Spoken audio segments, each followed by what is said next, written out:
Welcome to electrical brains. நம்ம previous வீடியோஸில் different types of generating ஸ்டேஷனை பற்றி பார்த்தோம். ஒவ்வொரு ஜென்ரேட்டிங் பவர் பிளான்ட்டையும் எங்கெங்கே லொக்கேஷன் பண்ணலாங்கிறத சைட் செலெக்ஷன் சொன்னோம். அந்த பவர் பிளான்ட்டோட எஃபிஷியன்சியை இன்க்ரீஸ் பண்ணுறதான் கோ ஜென்ரேஷன் பார்த்துருப்போம். அந்த பவர் பிளான்ட்டுக்கு எனர்ஜி யூஸ் பண்ணுறதுக்கு நம்ம கொடுக்குற அமௌண்ட்டை டேரிஃப் அண்ட் அதோட டைப்பை பற்றி பார்த்தோம். இன்றைக்கி நம்ம பார்க்க போகிறது எக்கனாமிக்ஸ் ஆஃப் பவர் ஜென்ரேஷன். அந்த பவர் பிளான்ட்ஸில் யூஸ் பண்ணுற டிஃப்ரெண்ட் டேர்ம்ஸை பற்றி டிஸ்கஸ் பண்ண போகிறோம். Load factor, demand factor, peak load base, இந்த மாதிரி டிஃப்ரெண்ட் டேர்ம்ஸை பற்றி இன்றைக்கி நம்ம இந்த வீடியோவில் discuss. Till now we are discussing about different types of tariff. இப்போ நம்ம பார்க்க போகிறது லோடு கவ். லோடு கவ்னா என்ன? கிராஃபிக்கல் ரெப்ரசன்டேஷன் ஆஃப் லோடையும் டைமிங்கையும் ட்ரா பண்ண போகிறோம். எக்ஸ் ஆக்சிஸில் டைமிங்கையும் ஒய் ஆக்சிஸில் லோடையும் எடுத்துக்கிறோம். ஒவ்வொரு இன்ஸ்டன்ட் நம்ம எவ்வளோ யூஸ் பண்ணுறோம் அப்படிங்கிறத கிராஃப் மாதிரி ட்ரா பண்ணால் அதுதான் லோடு கவ் அப்படின்னு சொல்லுவோம். இந்த கிராஃபில் பாருங்கள், ஒரு 6 AM to 8 AM அந்த மாதிரி டைமிங்கில் ஒரு 18 கிலோவாட் யூஸ் பண்ணிக்கிறோன்னா அதை வரைகிறோம். அடுத்த டைமிங்கில் எவ்வளோ யூஸ் பண்ணுறோம், இந்த மாதிரி ஒவ்வொரு டைமிங்லையும் நம்ம யூஸ் பண்ணுற லோடை பொறுத்து கிராஃப் வரைஞ்சால் அதை தான் லோடு கவ்னு சொல்லுவோம். பர்டிகுலராக 1 ஹவருக்கு மட்டும் ட்ரா பண்ணோன்னு வச்சுக்கோம். ஃபஸ்ட்டு 15 மினிட்ஸ் எவ்வளோ லோட யூஸ் பண்ணுறோம், நெக்ஸ்ட்டு 15 மினிட்ஸ் எவ்வளோ யூஸ் பண்ணுறோங்க, அது கேல்குலேட் பண்ணி நம்ம அதுக்கு கிராஃப் வரைஞ்சால் அதை தான் அவர்லி லோடு கவ்னு சொல்லுவோம்.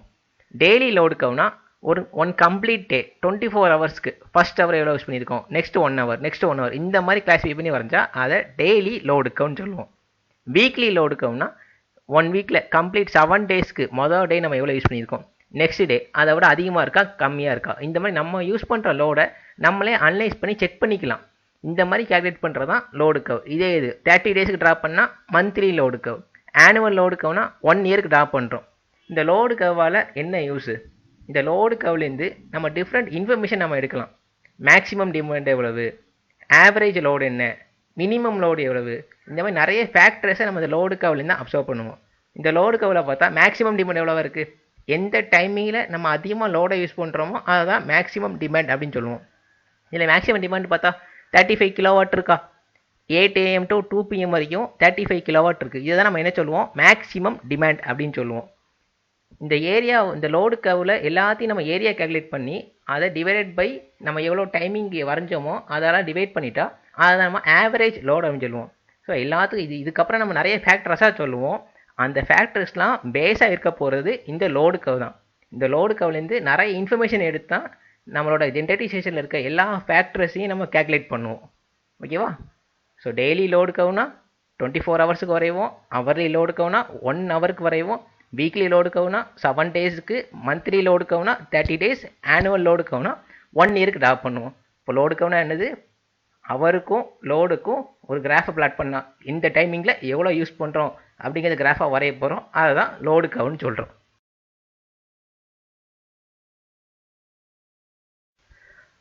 லோடு டியூரேஷன் கவ்.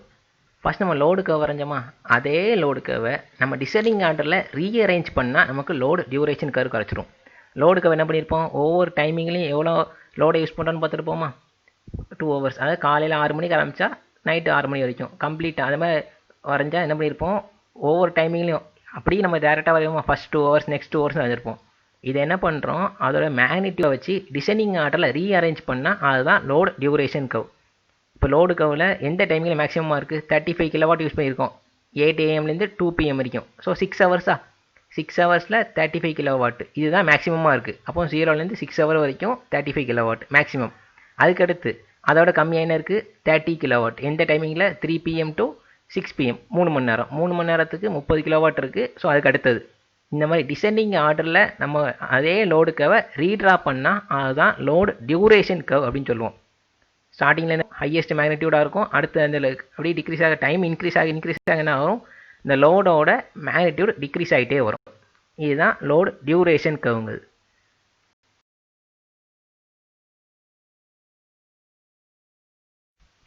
நெக்ஸ்ட் பார்க்க போகிறது கனெக்டட் லோடு.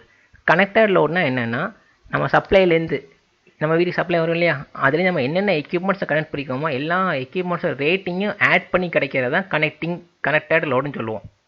நம்ம வீட்டில் எத்தனை ஃபேன் இருக்குன்னு பார்த்துக்க, எத்தனை டியூப்லைட் இருக்குன்னு பாரு, டிவி, ஃப்ரிட்ஜு, வாஷிங் மிஷினு, இந்த மாதிரி எல்லா எக்யூப்மெண்ட்ஸோட ரேட்டிங் அவ்வளோத்தையும் ஆட் பண்ணி கிடைக்கிறது தான் connected load.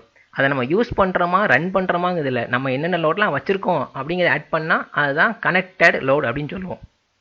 Installed capacity. Installed கெப்பாசிட்டினா நமக்கு சப்ளை வரும் இல்லையா, அந்த சப்ஸ்டேஷனில் எவ்வளோ ஜென்ரேட்டிங் ஸ்டேஷன்லேருந்து வர வோல்டேஜ் வருது அப்படிங்கிறது தான் இன்ஸ்டால்டு கெப்பாசிட்டின்னு சொல்லுவோம். அதாவது இந்த arithmetic sum of rating of generator which are connected to the bus. அப்படின்னா என்னென்னா, நம்ம வீட்டுக்கு சப்ளை வர்றது நியர்பை டிரான்ஸ்ஃபார்மர், அங்கே கிடைக்கிறது நியர்பை சப்ஸ்டேஷன். அந்த சப்ஸ்டேஷனுக்கு ஒரு ஜென்ரேட்டிங் பிளான்ட்லேருந்து வருமா, அந்த ஜென்ரேட்டிங் பிளான்ட்லேருந்து எவ்வளோ கெப்பாசிட்டி வோல்டேஜ் கிடைக்குது, எவ்வளோ பவர் கிடைக்குதுங்கிறது தான் இன்ஸ்டால்டு கெப்பாசிட்டி அப்படின்னு சொல்லுவோம். மேக்ஸிமம் டிமாண்ட் அப்படின்னா என்ன? மேக்ஸிமம் டிமாண்ட் ஃபஸ்ட்டு என்ன பார்த்தா, நீ கனெக்டட் லோடையும் மேக்ஸிமம் டிமாண்ட் கரெக்டாக டிஃபரன்ஷியேட் பண்ணி பார்த்துக்க, ரெண்டையும் குழப்பிடக்கூடாது. கனெக்டட் லோட்னா நம்ம சப்ளை கூட கனெக்ட் பண்ணிக்க எல்லாத்தையும் ஆட் பண்ணிடணும். அது நம்ம ஆனில் வச்சுருக்கோமா ஆஃபில் வச்சுருக்கோமாங்கிறது ப்ராப்ளம் கிடையாது. என்னென்ன லோடெலாம் நம்மக்கிட்ட இருக்கோ எல்லா லோடோட ரேட்டிங்கையும் ஆட் பண்ணிக்கணும். அதே இது மேக்ஸிமம் டிமாண்ட்னா ஒரு பர்டிகுலர் டைமிங்கில் 1 டேன்னு எடுத்துக்கலாம், இல்லை ஒரு காலையில் 6 மணிலேருந்து நைட் 6 மணி வரைக்கும், அந்த டைமிங்கில் நம்ம எவ்வளோ மேக்ஸிமம் யூஸ் பண்ணியிருக்கோம் அப்படிங்கிறத மேக்ஸிமம் லோடு. நம்ம ஃபஸ்ட் லோடுக்கு எவ்வளோ பார்த்தோமா, ஒரு 6 மணி நேரம் மட்டும் 35 கிலோவாட் யூஸ் பண்ணோமா, அப்போ அந்த இடத்துல மேக்ஸிமம் டிமாண்டுங்கிறது எழுது 35 கிலோவாட். அதே மாதிரி ஒரு டைமில் இப்போ எக்ஸாம்பிள் பார்த்தா ஈவினிங் ஒரு 6 to 9 வரைக்கும் மேக்ஸிமம் டிமாண்டாக ஒரு 40 கிலோவாட் யூஸ் பண்ணிக்கோ வச்சுக்க. மீ எந்த டைம்லையும் அந்த 40 கிலோவாட் ரீச் பண்ணவே இல்லை. அப்போ மேக்ஸிமம் டிமாண்டுங்கிறது என்னது, அந்த 40 கிலோவாட். ஸோ கனெக்டட் லோடுங்கிறது மொத்தமாக எல்லாத்தையும் கனெக்ட் பண்ணி கிடைக்கிற ரேட்டிங் தான் கனெக்டட் லோடு. மேக்ஸிமம் டிமாண்ட்னா ஒரு பர்டிகுலர் டைமிங்கில் அந்த டேயில் நம்ம யூஸ் பண்ணிக்க மேக்ஸிமம் டிமாண்ட் அளவு அப்படிங்கிறது தான் மேக்ஸிமம் டிமாண்ட் அப்படிங்கிறது. Next one is reserve capacity. Reserve கெப்பாசிட்டினா அந்த இன்ஸ்டால்டு கெப்பாசிட்டிக்கும் மேக்ஸிமம் டிமாண்டுக்கும் இருக்க டிஃபரன்ஸை தான் ரிசர்வ் கெப்பாசிட்டின்னு சொல்லுவோம். இன்ஸ்டால்டு கெப்பாசிட்டி என்னென்னு பார்த்தோம், அந்த சப்ஸ்டேஷனில் இருக்க ஜென்ரேட்டரோட ரேட்டிங், அப்படி தானே. மேக்ஸிமம் டிமாண்டுங்கிறது நம்ம எவ்வளோ மேக்ஸிமம் அந்த பர்டிகுலர் டைமிங்கில் யூஸ் பண்ணுறோம் அப்படிங்கிறது. அதான் என்ன சொல்லியிருப்போம், அந்த ரெண்டுக்குள்ள டிஃபரன்ஸ் தான் ரிசர்வ் கெப்பாசிட்டிங்கிறது. இன்னொன்று பார்த்துக்க, மேக்ஸிமம் டிமாண்ட் எப்போதுமே என்னவாக இருக்கும், கனெக்டட் லோடை விட கம்மியாக தானே இருக்கும். ஏன்னா கனெக்டட் லோடுங்கிறது நம்ம வச்சுருக்க எல்லா லோடையும் ஆட் பண்ணிடுறோம். மேக்ஸிமம் டிமாண்டுனா ஒரு டைமிங்கில் நம்ம எவ்வளோ யூஸ் பண்ணுறோம் அப்படிங்கிறது. ஸோ எல்லாருமே எல்லா லோடையும் ஒரே டயத்தில் மெஜாரிட்டி ஆன் பண்ண மாட்டோம். ஸோ எப்போதுமே மேக்ஸிமம் டிமாண்ட் என்னவாக இருக்கும், கனெக்டட் லோடை விட கம்மியாக தான் இருக்கும்.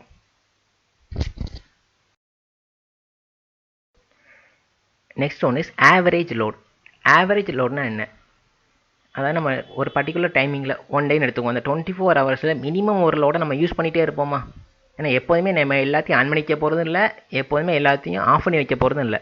ஒரு பர்டிகுலர் டைமிங்கில் அதிகமாக யூஸ் பண்ணுவோம், மற்ற டைமிங்கில் எப்படியும் ஒரு ஃபேன் ஓடும், இல்லை ஒரு லைட் எரியும், இந்த மாதிரி இருக்குமா. ஸோ அதோட ரேட்டிங்லாம் என்ன அப்படின்னு ஆட் பண்ணி கிடைக்கிறது தான் ஆவரேஜ் லோடு அப்படிங்கிறது. அதை எப்படி கேல்குலேட் பண்ணலாம், நம்மளோட லோடு கவ்லேருந்தே கேல்குலேட் பண்ணலாம். இதே லோடு கவ்வில் பாருங்கள், இங்கே ஒரு 24 ஹவர்ஸ் நம்ம ட்ரா பண்ணுறோன்னா அதில் மினிமம் எப்படி என்ன இருக்குது, லோடே இல்லாமல் எங்கேயாச்சும் 0 இருக்கா, அது இல்லவே இல்லை. ஒரு குறிப்பிட்ட டைமிங்கில் மேக்ஸிமமாக அச்சீவ் பண்ணியிருக்கோம், சம் டைமிங்கில் மினிமமாக இருக்குது. அப்போ இதோட நம்ம ஆவரேஜ் என்னென்னு பார்க்கணுன்னா, நம்ம எவ்வளோ யூஸ் பண்ணியிருக்கோமோ அதுக்குள்ளே ஏரியாவை எடுத்துகிட்டு டோட்டல் டைமால் டிவைட் பண்ணிட்டா நமக்கு ஆவரேஜ் லோடு கிடச்சிரும். இதோட ஏரியா எப்படி கேல்குலேட் பண்ணுறது, ஒவ்வொன்றும் ஒரு ஷேப்பாக இருக்குன்னு பார்ப்பீங்க, அப்படி தானே. நம்மளை பொறுத்தவரைக்கும் ஏரியாவுக்கு சர்க்கிள்னால் தெரியும், ரெக்டாங்கிளாக தெரியும், ஸ்கொயர்னால் தெரியும். இங்கே ஒன்று ஒரு ஷேப்பாக இருக்குன்னா நம்ம ஒரு தனித்தனி பிளாக்காக பிரிச்சுக்கலாம். ஃபஸ்ட்டு பிளாக்கு நைட்டு 12 மணிலேருந்து காலை 4 மணி வரைக்கும், இது ஒரு ரெக்டாங்கிள் ஷேப்பா. அடுத்து வாங்க 4லேருந்து 8 வரைக்கும், இது ஒரு ரெக்டாங்கிள் ஷேப். 8லேருந்து 16 வரைக்கும், இது ஒரு ரெக்டாங்கிள். அடுத்து 16 to 20, 16 to 24 வரைக்கும் சேம் தானே. இந்த மாதிரி தனித்தனி ரெக்டாங்கிளாக பிரித்து அதோட ஏரியாவெல்லாம் கேல்குலேட் பண்ணணும். அந்த ஏரியாவத்தையும் ஆட் பண்ணி டோட்டல் ஹவர் நமக்கு எவ்வளவு, 24 ஹவர்ஸ். அதால் டிவைட் பண்ணால் நமக்கு என்ன கிடச்சிரும், ஆவரேஜ் லோடு கிடச்சிரும். ஏன்னா இந்த ஆவரேஜ் லோடுனா நம்ம எப்போதும் கான்ஸ்டண்ட்டாக அதை யூஸ் பண்ணிகிட்டு இருக்க லோடை தான் நம்ம ஆவரேஜ் லோடு அப்படின்னு சொல்கிறோம். Next demand factor. டிமாண்ட் ஃபேக்டர்னால் என்னென்னா, மேக்ஸிமம் டிமாண்டுக்கும் கனெக்டட் லோடுக்கும் உள்ள ரேஷியோ தான் டிமாண்ட் ஃபேக்டர்னு சொல்லுவோம். நம்ம ஃபஸ்ட்டே பார்த்தோமா, மேக்ஸிமம் டிமாண்ட்னா ஒரு பர்டிகுலர் 1 டேயில் நம்ம எவ்வளோ மேக்ஸிமம் டிமாண்டை யூஸ் பண்ணுறோம். கனெக்டட் லோடுனா நம்ம வீட்டில் இருக்க எல்லா அப்ளைன்சஸையும் அதோட ரேட்டிங் ஆட் பண்ணி கிடைக்கிறது தான் கனெக்டட் லோடுங்குது. இப்போ இதே லோடுக்கு எவ்வளோ பாருங்கள், மேக்ஸிமம் டிமாண்ட் எவ்வளவு நமக்கு 20 மெகாவாட்டா. நமக்கு லோடுக்கு வச்சே டேரெக்டாக கண்டுபிடிச்சிடலாம். எந்த டைமில் மேக்ஸிமம் டிமாண்ட் நம்ம ரீச் பண்ணுறோமோ அதுதான் நம்ம மேக்ஸிமம் டிமாண்ட் எடுத்துக்குவோம். So 20 megawatt. கனெக்டடு லோடுங்கிறது வீட்டில் இருக்க எல்லா அப்ளைன்ஸோட ரேட்டிங்கை ஆட் பண்ணிக்கலாம். ஸோ இந்த ரெண்டுக்கு இருக்க ரேஷியோ தான் டிமாண்ட் ஃபேக்டர் அப்படின்னு சொல்லுவோம். டிமாண்ட் ஃபேக்டர் ஆல்வேஸ் எப்படி தான் இருக்கும், லெஸ் தென் ஒன்னாக தானே இருக்கும். ஏன்? மேக்ஸிமம் டிமாண்டுங்கிறது கனெக்டர் லோடை விட கம்மியாக தானே இருக்கும். கனெக்டர் லோடுங்க தான் லார்ஜாக இருக்க போது மேக்ஸிமம் டிமாண்ட் கம்மியாக தான் இருக்கும். So demand factor always less than ஒன்னாக தான் இருக்கும். Next one is load factor. Load ஃபேக்டர்னா என்ன? அந்த ஆவரேஜ் டிமாண்டுக்கும் மேக்ஸிமம் டிமாண்டுக்கும் உள்ள ரேஷியோ தான் நம்ம லோடு ஃபேக்டர் அப்படின்னு சொல்லுவோம். ஆவரேஜ் லோடு இப்போ தான் நம்ம கால்குலேட் பண்ணோமா, மேக்ஸிமம் டிமாண்டுங்கிறது அதே லோடுக்களை இந்த எடுத்துலாமா, இந்த ரெண்டுக்குள்ள ரேஷியோ எடுத்தால் அதுதான் என்ன சொல்லியிருப்போம், லோடு ஃபேக்டர். நம்ம எவ்வளோ லோடை யூஸ் பண்ணுறோமோ அதுதான் லோடு ஃபேக்டருங்குது. டிமாண்டுனா நம்ம இதோட அதிகமாக பெயரக்கூடாது அப்படின்னு பார்க்குறது தான் டிமாண்ட் ஃபேக்டர். நம்ம கான்ஸ்டண்ட்டாக யூஸ் பண்ணுற லோடை கேல்குலேட் பண்ணுறது தான் லோடு ஃபேக்டர் அப்படிங்கிறது. லோடு ஃபேக்டரும் ஆல்வேஸ் லெஸ் தென் ஒன்னாக தான் இருக்கும். ஏன்? ஆவரேஜ் லோடு மேக்ஸிமம் லோடை விட கம்மியாக தானே இருக்கும். ஏன்னா பர்டிகுலர் டைமிங்கில் மட்டும் தான் மேக்ஸிமம் யூஸ் பண்ண போகிறோம். ஆவரேஜுங்கிறது நம்ம ரெகுலராக கான்ஸ்டண்ட்டாக யூஸ் பண்ணுறது. ஸோ இதுலேயும் நமக்கு மேக்ஸிமம் லோடு தான் அதிகமாக இருக்க போது, ஆவரேஜ் லோடு கம்மியாக தான் இருக்கும். ஸோ லோடு ஃபேக்டர் நமக்கு லெஸ் தென் யூனிட்டியாக தான் இருக்கும். Next one is diversity factor. Diversity ஃபேக்டர்னா என்ன? Ratio of sum of individual maximum demand to the maximum demand of the system. அப்போ இதுக்குன்னா என்ன meaning? Sum of individual maximum டிமாண்ட்னா என்ன? நம்ம டைவர்சிட்டி ஃபேக்டரை பொறுத்த வரைக்கும் தனியாக ஒரு லோடு கேல்குலேட் பண்ண மாட்டோம், ஒரு குரூப் ஆஃப் லோடு கேல்குலேட் பண்ணுவோம். ஒரு பர்டிகுலர் ரீஜியனுக்கு இல்லை பர்டிகுலர் ஒரு ஸ்ட்ரீட்டுக்கு ஒரு ஏரியாவுக்கு இந்த குரூப் ஆஃப் லோடை தான் மொத்தமாக கேல்குலேட் பண்ணுறது. அதோட எவ்வளோ நம்ம லோடை யூஸ் பண்ணுறோம் அப்படின்னு செக் பண்ணுறது தான் டைவர்சிட்டி ஃபேக்டர். நம்ம டிமாண்ட் ஃபேக்டர்னு பார்த்தோமா, அந்த டிமாண்ட் ஃபேக்டர் என்னென்னா தனியாக ஒரு வீடு இல்லை ஒரு இண்டஸ்ட்ரி அந்த மாதிரி தனியாக கேல்குலேட் பண்ணுறத டிமாண்ட் ஃபேக்டர்னு சொல்லுவோம். டோட்டலாக மொத்தமாக ஒரு ரீஜனுக்கே கேல்குலேட் பண்ணுறத டைவர்சிட்டி ஃபேக்டர் அப்படின்னு சொல்லுவோம். இது இன்னொரு மெத்தட் என்ன சொன்னோம்னா இன்ஸ்டால்டு லோடுக்கும் ரன்னிங் லோடுக்கும் உள்ள ரேஷியோ அப்படின்னு சொல்லலாம். அதே என்ன இன்ஸ்டால் லோடு? இப்போ ஒரு ஏரியா எடுத்துக்கோங்க, அங்கே ஒரு 6 வீடு இருக்குன்னு வச்சுக்குவோம்.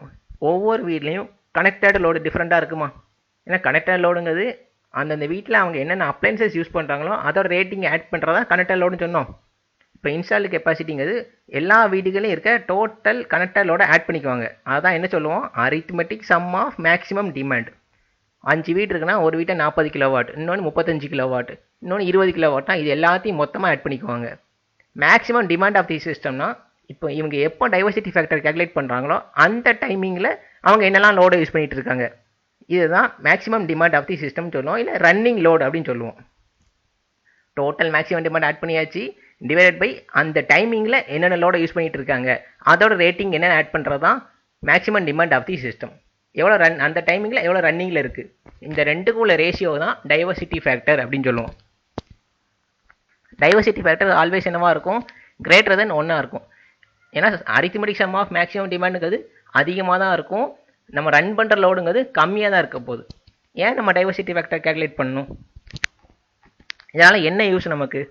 இப்போ நம்ம டைவர்சிட்டி ஃபேக்டர் கேல்குலேட் பண்ணிட்டா அந்த ஏரியாவோட டோட்டல் லோடை கண்டுபிடிச்சிடலாமா? அந்த டோட்டல் லோடை பேஸ் பண்ணி அந்த ஏரியாவுக்கு நம்ம கன்ஸ்ட்ரக்ஷன் பண்ண வேண்டிய டிரான்ஸ்ஃபார்மர் சைஸை நம்ம ஐடென்டிஃபை பண்ணலாம். இதெல்லாம் எங்கேருந்து நம்ம கண்டுபிடிக்கிறோம்னா இந்த டைவர்சிட்டி ஃபேக்டர் தான் எடுக்கும். டைவர்சிட்டி ஃபேக்டர்லேருந்து நம்ம டோட்டல் லோடை கேல்குலேட் பண்ணிக்கலாம், அந்த டோட்டல் லோட்லேருந்து சைஸ் ஆஃப் டிரான்ஸ்ஃபார்மர் கண்டுபிடிச்சிக்கலாம், அதோட எப்போ எந்த டைமிங்கில் பீக் லோடு தேவைப்படுது, டோட்டல் லோடு என்னங்கிறதையும் நம்ம டைவர்சிட்டி ஃபேக்டர்லேருந்து கேல்குலேட் பண்ணிக்கலாம். Plant capacity factor.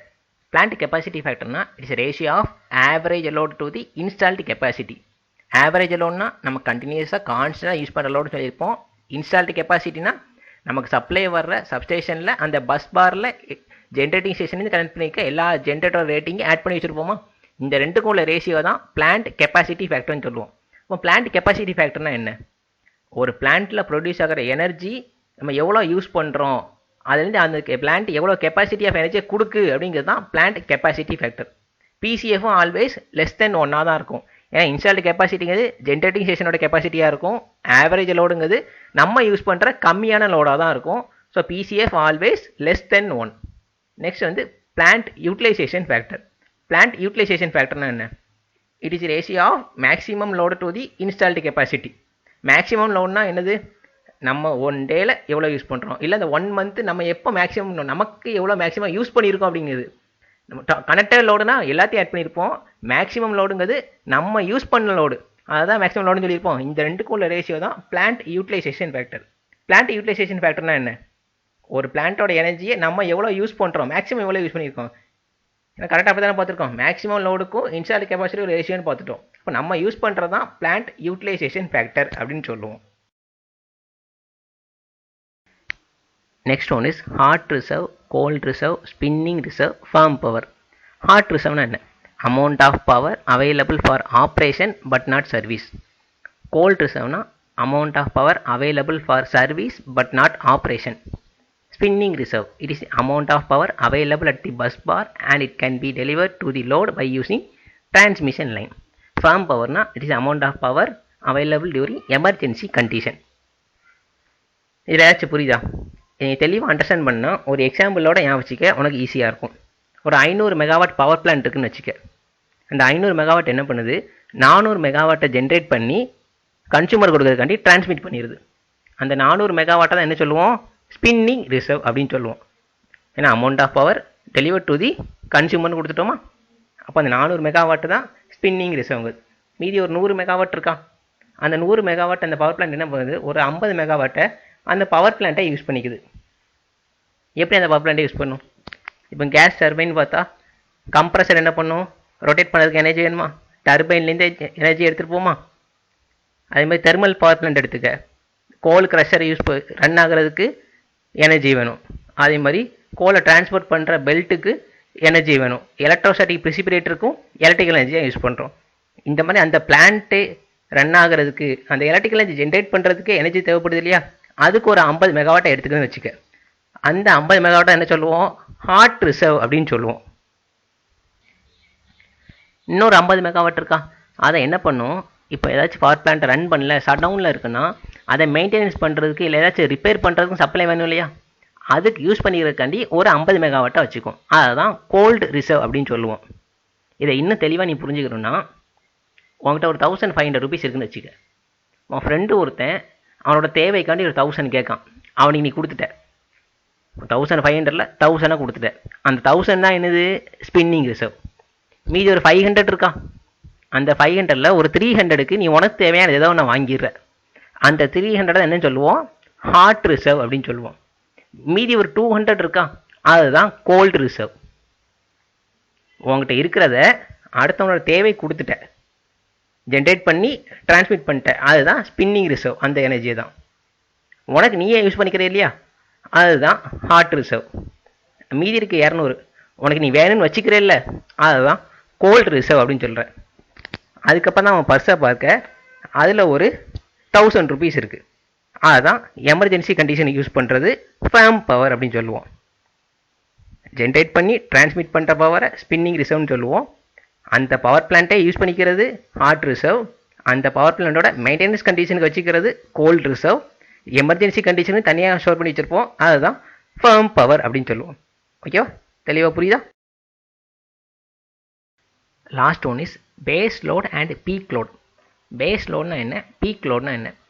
பேஸ் லோடுங்கிறது throughout the day 24 hours அந்த லோடை நம்ம யூஸ் பண்ணிட்டே இருப்போம். அந்த மாதிரி லோடை என்ன சொல்லுவோம்? பேஸ் லோடுன்னு சொல்லுவோம். வீடுகளில் பார்த்து இப்போ ஃபேன்லாம் நம்ம எப்போதுமே யூஸ் பண்ணிகிட்டு இருப்போம். ஃபேனோ ஒரு 2 ஃபேன் ஒரு லைட், இந்த மாதிரி through out the 24 hours use பண்ணுற லோடை தான் பேஸ் லோடுன்னு சொல்லுவோம். பீக் லோடுனா ஒரு பர்டிகுலர் டைமிங்கில் மட்டும் நம்ம அதிகமாக யூஸ் பண்ணுவோமா? ஒரு சம் டைமிங்கில் மட்டும் நம்ம மிக்ஸி கிரைண்டர் ஆன் பண்ணியிருப்போம், வாஷிங் மிஷின் யூஸ் பண்ணியிருப்போம். இந்த மாதிரி டைமிங்கில் மட்டும் லோடு இன்க்ரீஸ் ஆகுமா? அதுதான் நம்ம பீக் லோடுன்னு சொல்லுவோம். கான்ஸ்டண்ட்டாக ரெகுலராக 24 ஹவர்ஸ் யூஸ் பண்ணுற லோட பேஸ் லோடுன்னு சொல்லுவோம். அதாவது ஒரு பர்டிகுலர் டைமிங்கில் மட்டும் யூஸ் பண்ணுற லோட பீக் லோடு அப்படின்னு சொல்லுவோம். இதை பொறுத்து அந்த பீக் லோட் பேஸ் லோடுக்கு என்னென்ன பவர் பிளான்ட்டாக நம்ம யூஸ் பண்ணலாம் அப்படின்னு பார்த்தா, எல்லா கன்வென்ஷனல் பவர் ஸ்டேஷனையும் நம்ம பேஸ் லோடாக யூஸ் பண்ணலாம். நியூக்ளியர் பவர் பிளான்ட்டு, கோல், ஹைட்ரோ, ஜியோ தெர்மல், சோலார், ஏன்னா இதெல்லாம் என்ன பண்ண போகுது? கம்ப்ளீட்டாக எப்போதும் பவர் ஜென்ரேஷன் நடந்துகிட்டே தான் இருக்க போகுது. திருப்புன்னு எதுவும் கட்டாக போகிறதில்ல. Nuclear power plant one start பண்ணி பவர் ரன் ஆகிட்டே தான் இருக்கும். இதெல்லாம் நமக்கு எப்போதுமே பவர் எப்போலாம் கண்டினியூஸாக நமக்கு பவர் ப்ரொடியூஸ் பண்ணுற பவர் பிளான்ட் எல்லாமே பேஸ் லோட் அப்படின்னு சொல்லுவோம். ஒரு பர்டிகுலர் டைமிங்கில் மட்டும்தான் பவரை ப்ரொடியூஸ் பண்ணும். அதனால் அது பண்ண முடியாதுன்னா அதை நம்ம பீக் லோட் பிளான்ட் அப்படின்னு சொல்லலாம். நான் கன்வென்ஷனல் லோட்னா பார்த்தா சோலார், விண்டு இதெல்லாம் பார்த்தா என்ன பண்ணும்? சோலார்னா சன் இருக்க டைமில் மட்டும் தான் எனர்ஜி ப்ரொடியூஸ் பண்ண முடியும். அதே சோலார் தெர்மல் அது வேறு. சோலார் வந்து நமக்கு பீக் லோட் பிளான்ட் தான். சோலார், தெர்மல், சோலார், விண்டு, கேஸ் டர்பைன், டீசல் ஜென்ரேட்டர்லாம் நம்ம பீக் லோட் டைமிங்கில் மட்டும்தான் யூஸ் பண்ணிக்குவோம். இதுதான் பீக் லோட் பிளான் சொல்லுவோம். பேஸ் லோட்னா எப்போதுமே யூஸ் பண்ணிக்கலாம். பீக் லோட்னா பர்டிகுலர் டைமிங்கில் மட்டும் யூஸ் பண்ணுறது. வீடியோவோட எண்டுக்கு வந்துட்டோம். இன்றைக்கி நம்ம எக்கனாமிக்ஸ் ஆஃப் பவர் பிளான்ட்ஸை பற்றி பார்த்தோம். பவர் பிளான்ட்டில் யூஸ் பண்ணுற different terms, load factor, load curve, load duration curve, average load, maximum demand, demand factor, diversity factor, different ஃபேக்டர்ஸை பற்றி பார்த்தோம். அதுக்கடுத்து firm power, spinning power, hot reserve, cold ரிசர்வ்னு பார்த்தோம். பீக் லோட், பேஸ் லோட் பிளான்ஸை பற்றி டிஸ்கஸ் பண்ணோம். இதை பற்றி ஃபர்தர் டவுட் இருக்குன்னா கூகுள் கிளாஸ் ரூமில் கேளு, டிஸ்கஸ் பண்ணோம். தேங்க்யூ.